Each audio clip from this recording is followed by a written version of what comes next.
This is my testimony, my story, what God did in my life. I was born to a Sunni Muslim family, 14 brothers and sisters. I loved Allah because I feared Allah, because Allah can destroy anyone He wants to. Allah doesn't have a relationship with people because He is not looking for a family, sons and daughters. He's looking for slaves and martyrs. One day, my dad called me and he stood and he said, Kamal, you are not smart and you're not good for school.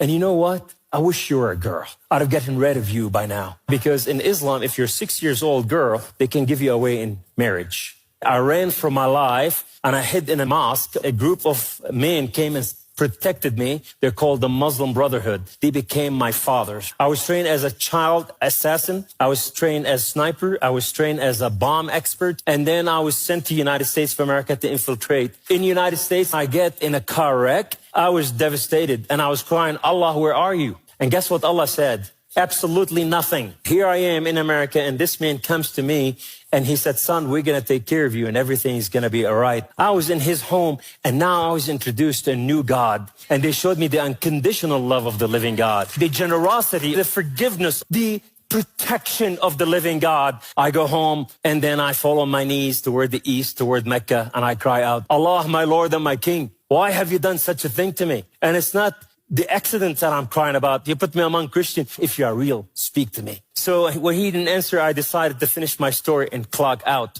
to put the gun in my mouth. And I heard the Father called me by my name. He said, Kamal, my son, 3 times. He said, I am the God of Father Abraham and Isaac and Jacob. And he said, won't you call on me? I fell on my knees and I cried out with a loud voice, God of Father Abraham and Isaac and Jacob. If you are real, speak to me. God of Father Abraham, if you are real, I want to know you.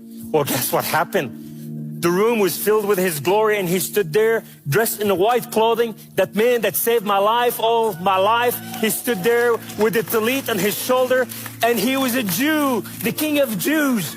And he has holes in his hand and his feet as he stood there. And I said, who are you, my Lord? He said, Ana huwa, I am He. What is that supposed to mean? I am that I am. I have known you before I created the foundation of the earth. I have loved you before I formed you in your mother womb. He's declared that He is my God. Kum Kamal, arise. And when I rose up, my neck was intact, my collarbone, my ribs, everything that was broken was perfect. But here's the best part. My mind and my heart were changed. We're reformed, and now I'm standing in a reformation of the living God, and I want more of Him. And I said, my Lord, I will live and die for you. He said, do not die for me. I died for you, that you may live. Allah